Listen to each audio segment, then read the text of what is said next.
नमस्कार मित्रांनो, मी आकाश. आजचा दिवस माझ्यासाठी खूप वेगळा आहे. आज 22 फेब्रुवारी. इथून बरोबर 75 दिवसांनी म्हणजेच 9 मेला माझं घर थोडंसं शांत होणार आहे. कारण की माझी लहान बहीण दुर्गा ती तिच्या सासरी जाणार आहे.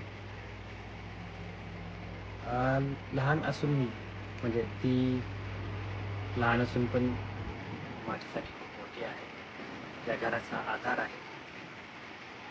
त्यासाठी मी आजपासून सुरू करतोय 75 डेज हार्ट चॅलेंज. आजपर्यंत 75 डेज हार्ट हे तुम्ही फक्त फिटनेसमध्ये ऐकलं असेल, काहीतरी सक्सेस स्टोरीजमध्ये ऐकलं असेल.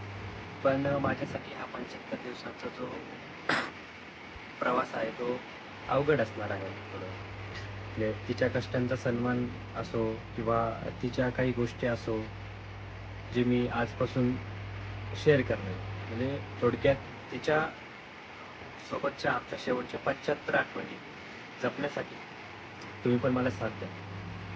आता तुम्हाला वाटेल की मी हा व्हिडिओ का बनवतोय किंवा का टाकतोय, तर मला फक्त हे दाखवायचं की एक मध्यमवर्गीय मुलगी आपलं आयुष्य घरासाठी कसं जगते, कसं अर्पण करते. आता दुर्गा माझ्यापेक्षा लहान आहे, पण माझ्यासाठी ती एक गुरुच आहे. तर आजपासून सुरू होतंय 75 दिवसांचा अवघड प्रवास. तुमच्याही आयुष्यात जी लहान बहीण असेल, मोठी बहीण असेल, जी लग्न होऊन जाणार असेल किंवा गेली पण असेल, त्या काही आठवणी असतील तुमच्या, त्याही तुम्हाला आठवतील किंवा इथून पुढे जर तुमची बहीण जाणार असेल, तर त्यासाठी पण तुम्हाला मदत होईल. रोज मी तुम्हाला दुर्गाच्या आयुष्यातला एक छोटासा भाग दाखवणार आहे. तर प्लीज सोबत राहा. धन्यवाद.